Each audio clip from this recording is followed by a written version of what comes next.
Start.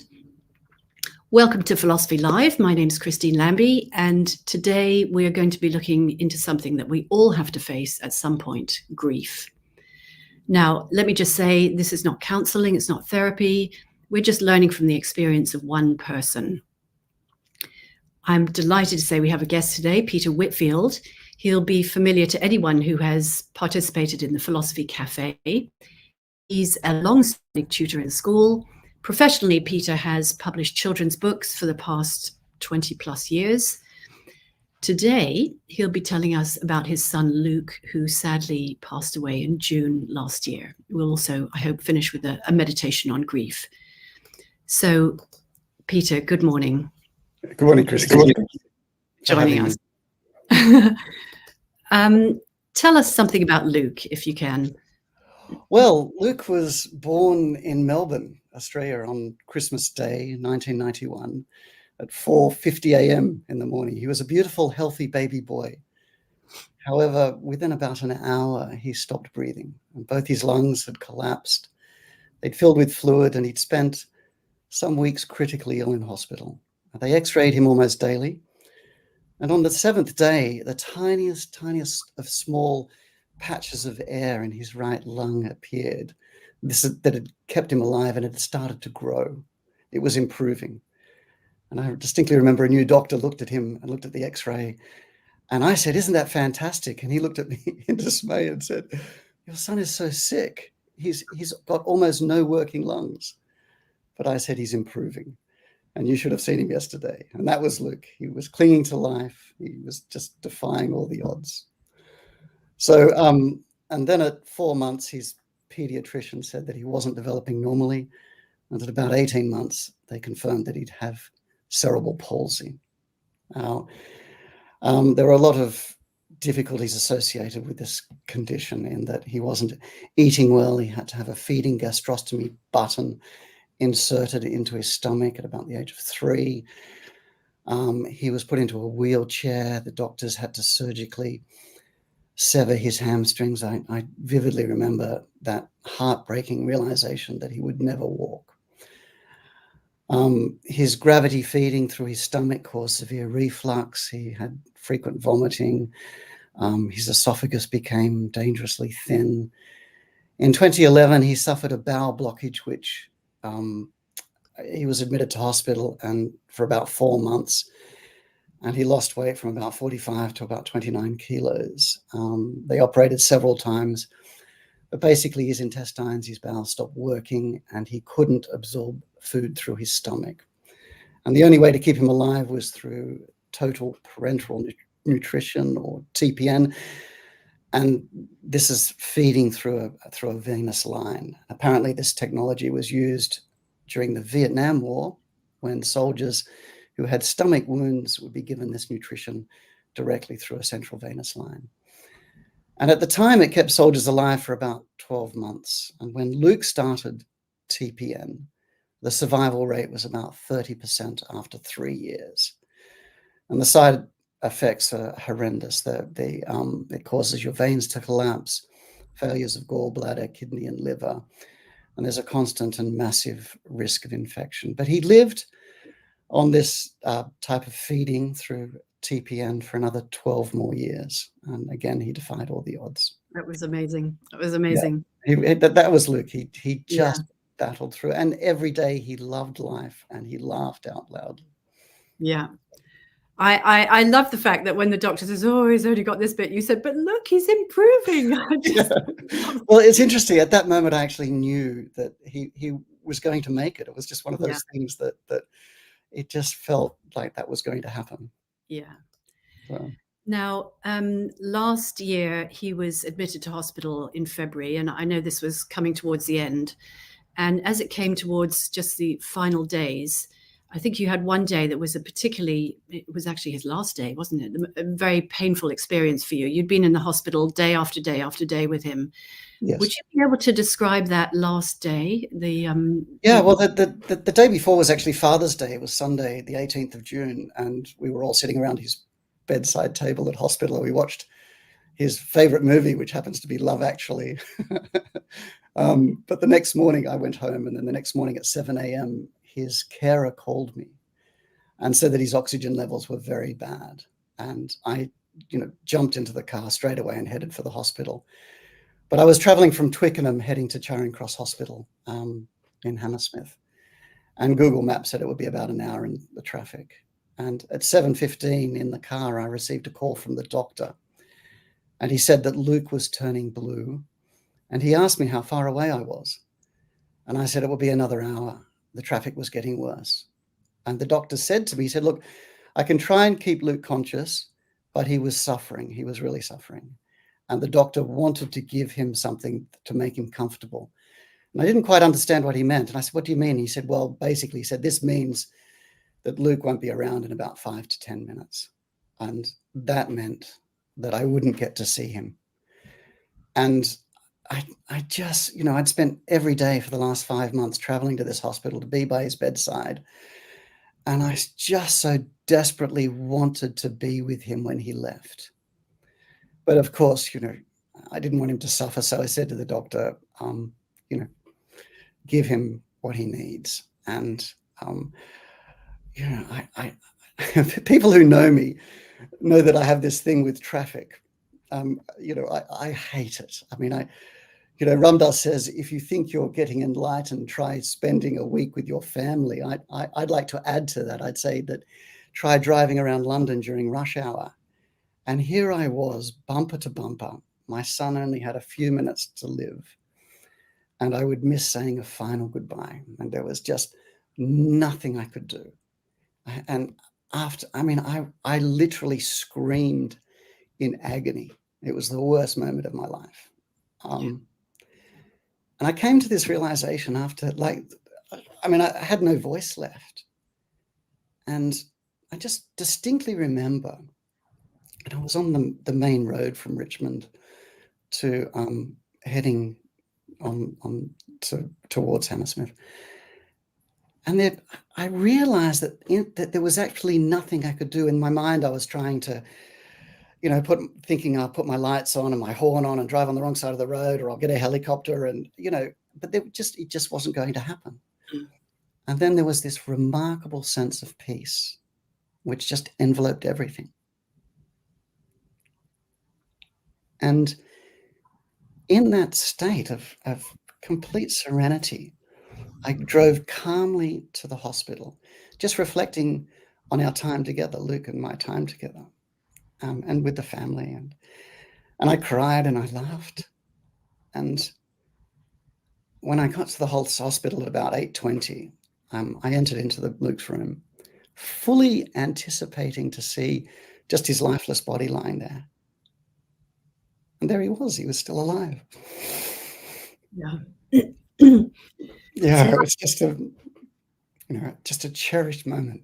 Yes. Here he was, defying all the odds again. And then shortly after, his brothers and sisters, his mother was there, and his carers, some of his carers managed to turn up. So all these people were around him to say goodbye, which is what he would have loved.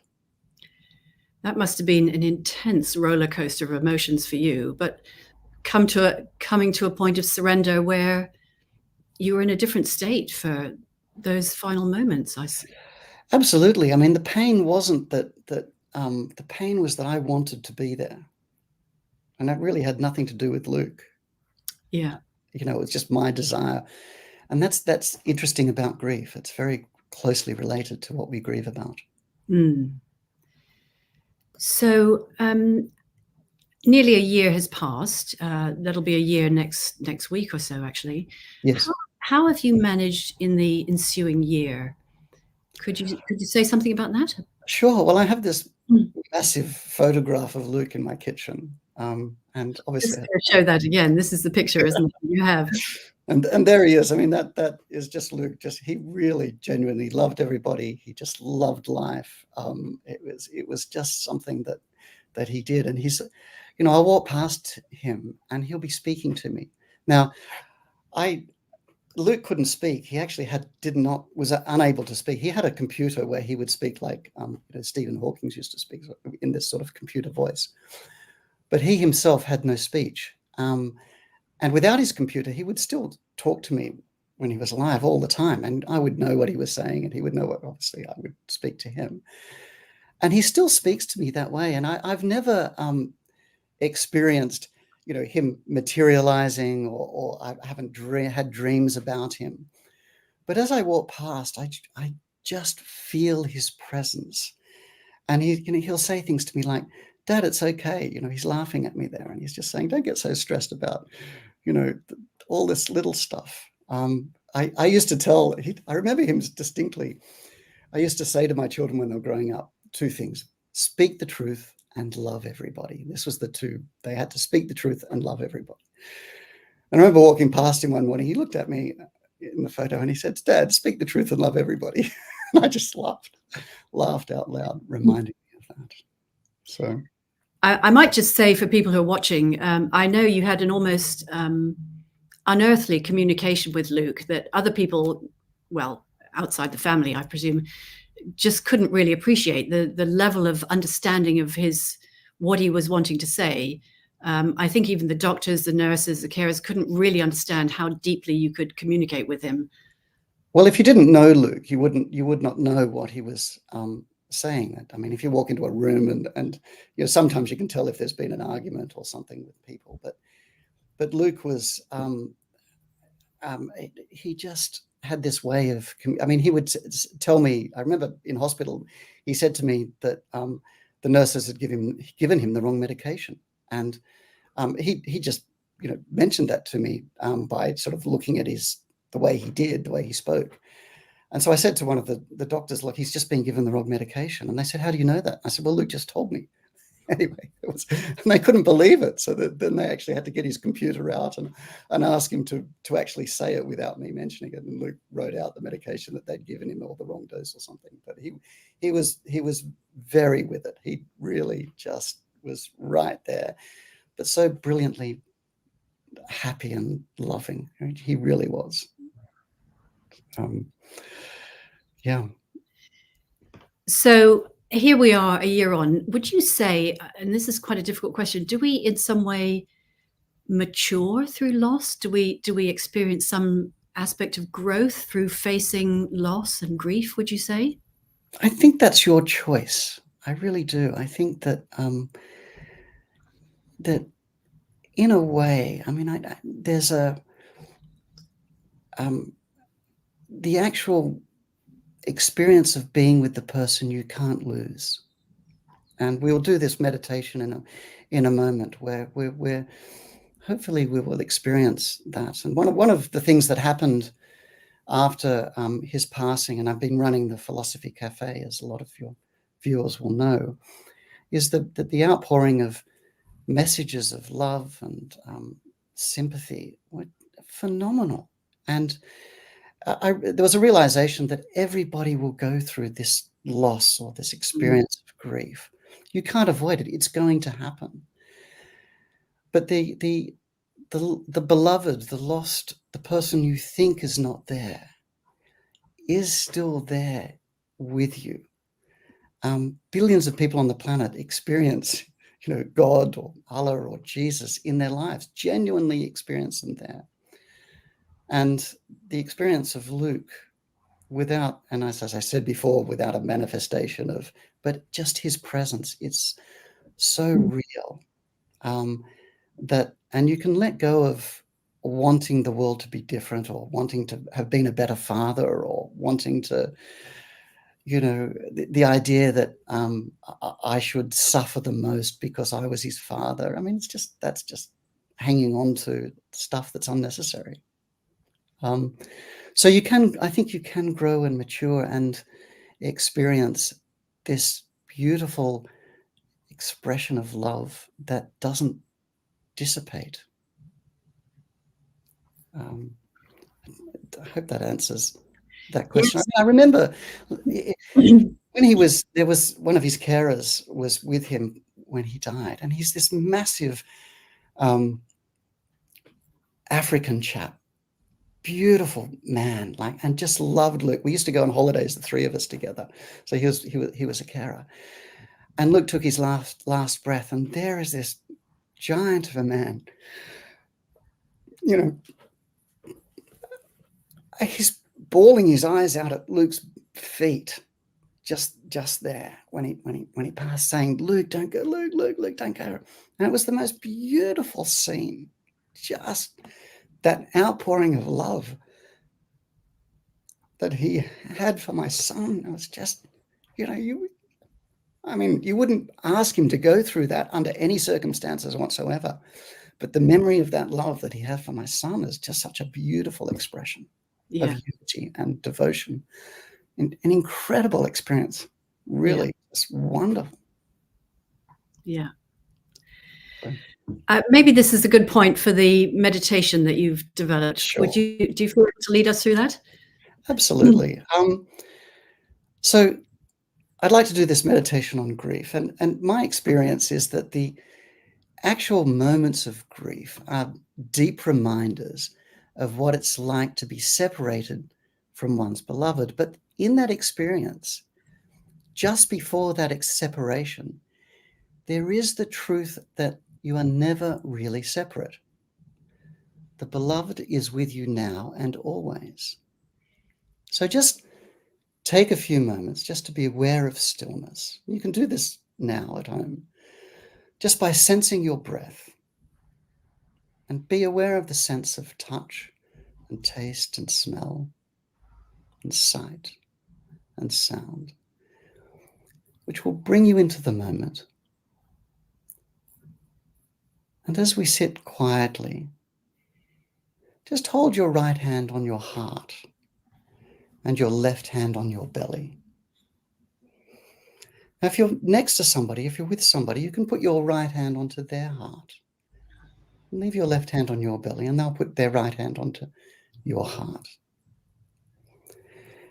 And just be aware of the rising and falling of the chest and your hands.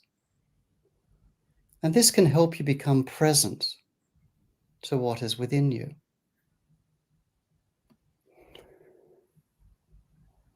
In the Chandogya Upanishad, it says, in this body, in this town of spirit, there is a little house shaped like a lotus. And in that little house, there is space. And one should know what is there. What is there? Why is it so important? There is as much within that little space, within the heart, as in the whole world. Heaven, earth, winds, fire, sun, moon, lightning, stars. Whatever is and whatever is not, everything is there. So now bring to mind a loved one you have lost. And we're going to fill that space in the house shaped like a lotus with the presence of the beloved. We'll reflect on a time, a particular time you spent with that person. It may be a moment when you said, "I love you." Or you may have been brushing your elderly mother's hair, meeting them at the arrivals gate at Heathrow Airport. I'll just share a moment with Luke that I will meditate on, because it might help you focus on a particular moment in your life with your loved one. Each morning I lifted Luke out of bed and I put him on his commode, showered him, lifted him into his wheelchair, set up his feeds, his communication devices, and I put him to bed every night. And I vividly recall one moment. He was about 17, and he was incredibly distressed after an unexpected bowel movement whilst he was in my arms. And I became so furious and I yelled at him. Tears welled up in his eyes and he started crying and he was so apologetic. I then reminded him and also myself that how fortunate I felt to have the opportunity to spend such time with him, really quality time. And I said to him, most sons can't wait to get away from their dads. And you want me around so you can do all this all over me. And he laughed out loudly. And at that moment, when he was released from the idea that I blamed him, and I was freed from the anger of the situation and just filled with love as I looked into his eyes. And I saw the joy and wonder of the whole play. That moment of complete freedom and unity with my son. That's the moment I'll bring to mind. So bring to mind that person, that beloved of yours, and feel them in your heart under your right hand.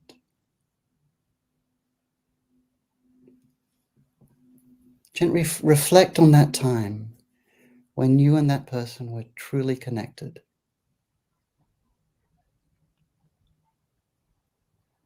Sit with that moment, that connection,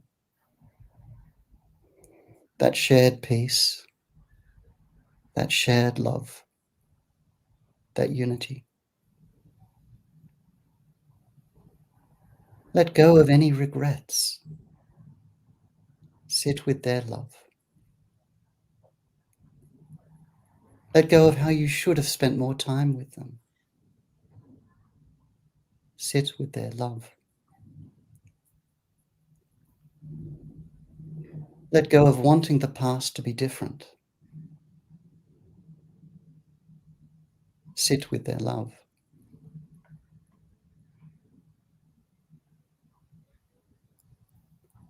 Now bring to mind other joyous times you spent with that person. Fill your heart unreservedly open to them. Let them fill your heart to overflowing.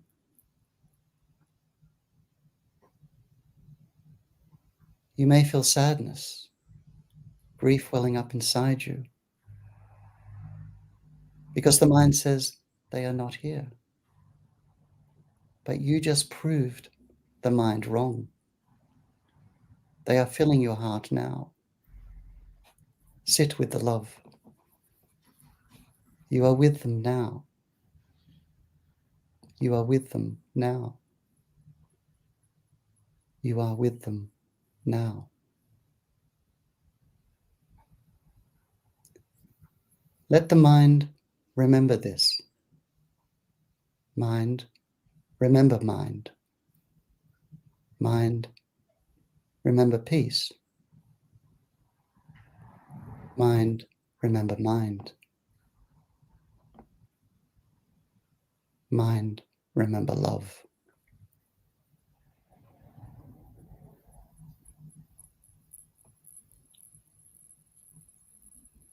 Now take 3 gentle, deep breaths.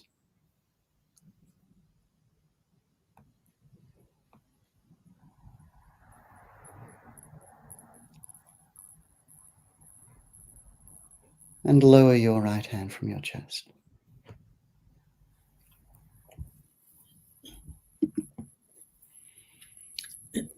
Peter, thank you so much. Thank you, Christine. Thank you for sharing this story. It's a very poignant account, and for sharing your experience and your feelings so openly with us. Thank you. Thank you, Christine. Thank you for watching. I'm going to close with something. I'm not sure if he said it today or yesterday. Don't carry regrets, carry the person. I thought that was a beautiful statement from Peter. If you have found this useful, please like it and share it. Follow us on Facebook and subscribe on YouTube. We will be back next week at 8:30 a.m. UK. Thank you for watching. Goodbye.